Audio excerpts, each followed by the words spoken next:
As seen, the evidentiary base for the Savannah and Sahel from early Ghana to the dawn of Imperial Mali shifts from external literary sources to internal oral transcripts, the vast majority recorded since the end of the 19th century. Consistent with much unpredictability, the basis for what is known about Imperial Mali from Sunjata's demise to the rise of Songhai in the 15th century shifts again from the orature of Sunjata's era to external records and eyewitness accounts, this time more fully incorporating information from internally generated written documents of the 17th century. This is the period of Mali's maturity and greatest territorial expansion, for which there are five major sources: Ibn Battuta, Al-Umari, Ibn Khaldun, Abdul Rahman, Ibn Abdullah, Ibn Imran al-Sadi, and Ibn al-Mukhtar. The first is an eyewitness account, whereas the Tawarikh are internal chronicles at some 300 years removed from Mali's apex. This is almost the moment of Mali's emergence as a trans-regional power, and it is through Imperial Mali that West Africa literally and figuratively enters the spatial and imaginary dimensions of Europe and the Central Islamic lands. Indeed, much of what is known about medieval Mali is due to a fascination emanating from far beyond its borders. With Mali's ascent, however, the internal records fall silent as the oralists of the region, the Jelu, have little to say about their medieval Mali or Mansa Musa, focused as they are on Sujata. That the Jelu are mute is more than quizzical, since Musa is arguably Mali's most legendary figure. His absence from the orature may be explained by Islam's growing influence and preference for him, together with thorny matters of succession and legitimacy. More sobering is the realization that absent external sources, what is known about Mali at its zenith would be very little indeed, and would give rise to significant interpretive distortion in observation with relevance for the whole of West Africa before the 15th century.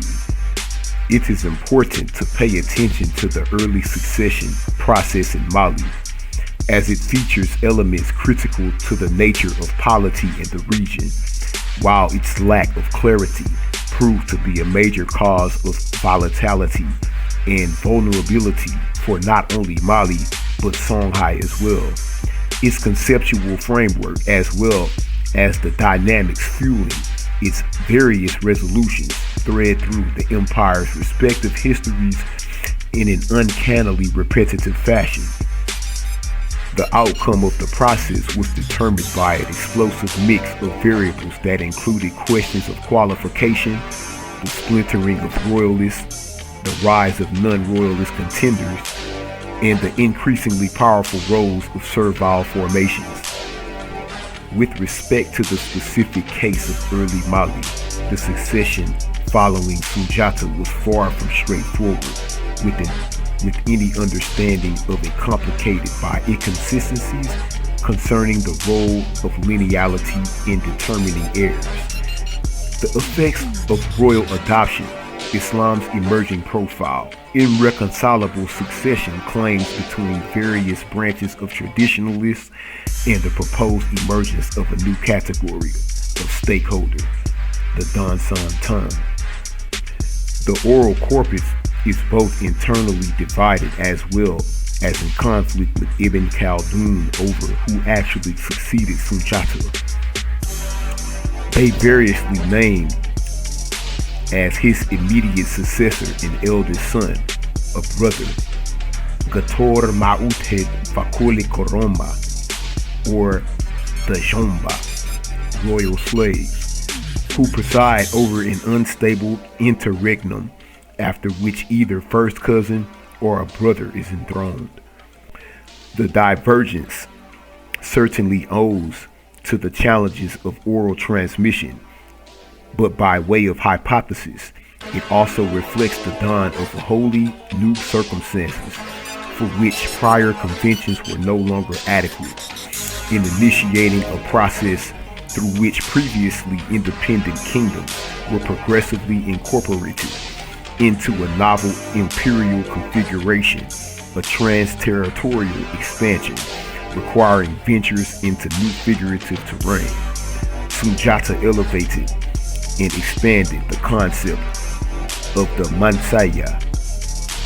As a result, within his own lifetime, he was forced to confront the Mansaya's changing significance, putting down challenges from rulers with great seniority. The hypothesis here concerns the initial stages of Mali's imperial transformation and how succession was determined following Sunjata's demise. With the Mansaya's elevation, succession was no longer a local concern. The heads of 33 Maninka clans are presented in the oral corpus as the leadership of a broader Malian constituency. But the same corpus presents the Dansantan, or Hunter Society, as an independent collection of interests with its own leadership. As clan leaders were also hunters, divergence between the two groups gestures toward generational struggle, with the Dansantan a mechanism through which younger hunters could challenge or circumvent older established authority. Sunjata's own rise to power represents his antagonism as he clashed with a number of senior rulers, including Musa Tunkara of Nima and Karakamara of Nyanda. In seeking to influence the succession, the Dansantan, the backbone of Sunjata's support, would have followed Sunjata's personal example, setting into motion multi-layered deliberations and claims, making no longer confined to customary procedure. Matrilineal is emphasized in the external sources, with Ibn Khaldun observing Sunjata was eventually succeeded by one Abu Bakr, the son of his daughter. They made him king according to the custom of these non-Arabs, who bestowed the kingship on the sister and the son of the sister. Ibn Khaldun's report has been challenged in the secondary literature, contending succession actually flowed from father to son, unless the Grand Council, presumably the 33 clan leaders, selected a brother, cousin, or close relative of the deceased as regent. Ibn Khaldun's own statement that two of Sunjata's sons immediately succeeded him contributes to the notion that he somehow got it wrong. However, Sheikh Usman's testimony, which is Ibn Khaldun's source, is not so easily dismissed, as he was well acquainted with Mande culture and history, and the Maninka would have been aware of Ghana's early succession practices as outlined by al-Bakri, who observed that in 1063 Tunka Manin succeeded his maternal uncle Basit, as the kingship is inherited only by the son of the king's sister. He has no doubt that this successor is the son of his sister, while he is not convinced of the genuineness of his relationship to him. That Ghana's succession served as the model of Mali strengthened by Ibn Battuta, 1352 through 53, eyewitness count concerning Walata Biru on the fringe of Malian territorial control deep in the Sahel, where none of its inhabitants traces his descent through his father, but from his maternal uncle, and a man's heirs are the sons of his sister only. to the exclusion of his own sons. What Ibn Battuta found in Walata Biru, 100 years after Sunjata's rise to power, suggests ongoing Soninke influence. The proposition here is that an emerging political force, the Dan San Tan, further complicated matters. This is consistent with the report that in recognition of the Dan San Tan's supportive role, Sunjata defied the wishes of the 33 clan leaders to designate a successor. With no successor named for several years, the Jomba allied with certain dignitaries to rule without restraints, a precarious situation said to have been compounded by a Fulbe uprising at Damagan Farani, eventually crushed by Kamanjan. This is a period characterized by some sources as a war of succession, in which Fakoli Karoma may have also participated. Having been highly visible during Sunjata's life, he is strangely and inexplicably missing from accounts following the latter's death. In contrast, Kamanjan's alleged victory at Damagan Farani positions him to contend for the Mansaya with support from an unspecified many, stressing his character and overall achievement while reflecting a meritocratic perspective in keeping with the ethos of the Dan San Tan. His alleged candidacy creates a rift within the Grand Council, and the Kamanjan leaves for calm afterwards, forgotten in Mandan. To be sure, Kamanjan and Fakoli would have been formidable pretenders, but the sources actually name others as the immediate successor. At least two identify Yerelinkon, either Sunjata's son or brother, while others contend Sunjata had no biological sons, or only one such son, Yerelinkon, while all others were adopted.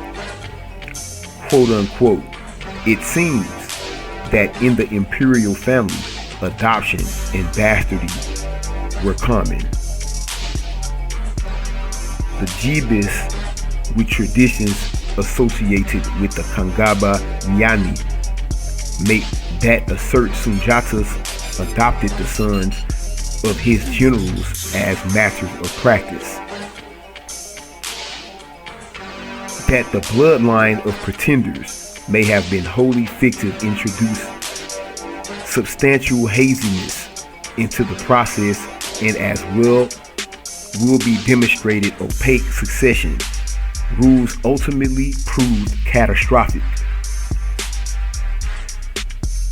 Whether first or second, Yerelinkon is likely a successor as he correlates with the Uli or Wali of Ibn Khaldun, after which the oral traditions are less than helpful, evincing little interest or providing sketchy accounts.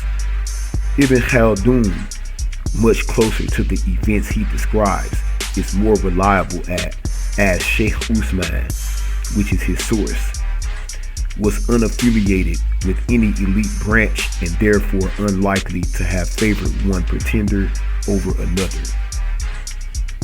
Mansa Wali or Uli, aka Yerelinkon, was followed by a brother Wati, then another brother Khalifa, all three sons of Sunjata, quote unquote.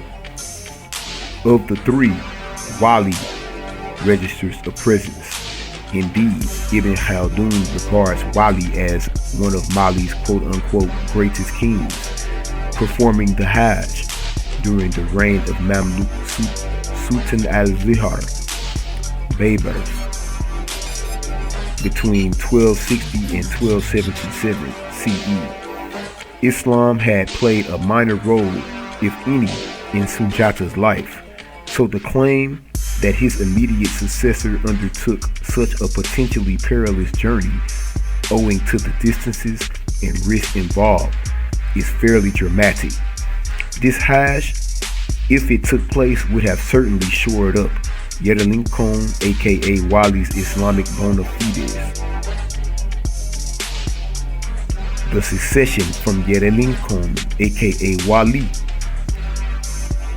through Khalifa also affords further examination of the proposed competition between the Grand Council and the Don Santan, since it approximates the characteristics of rival political parties. As such, the Grand Council emerges as the coterie of aristocratic privilege, imbued with the cosmopolitanism stressing trans-regional commerce and regional cultural plurality, while embracing Islam as a critical corridor of connection. In contrast, the hunter guilds are more parochial in outlook, focused on domestic matters and the preservation of their core beliefs. Elements of Islam could be adopted, but not to the degree of envelopment. Having fought to bring Sunjata to power, they were rewarded a seat at the table of state, where they would advocate the principle that leadership would fall to the most qualified, in the absence of which they stood no chance of assuming Sunjata's mantle. While Yedelinkom's actual relationship to Sunjata is uncertain, he would remain Yedelinkom to the Meninka. In contrast, Ibn Khaldun identifies him as Wali, which together with the pilgrimage reflects a decision to Islamicize the royal persona, a strategy by which several subsequent claimants would attempt to bring order to the realm. This use of dual names is instructive, reflecting Islam's growth within a society yet wedded to its own social and cultural conventions. The pairing of Mende and Arabic names also reveals a sense of Mali as a realm of rising significance. These may be the reasons, along with stabilizing arriving Mandan, while Wali came to be regarded as one of Mali's greatest kings. Stay tuned for part 2. Follow my links and make sure you like and subscribe, fam. Peace.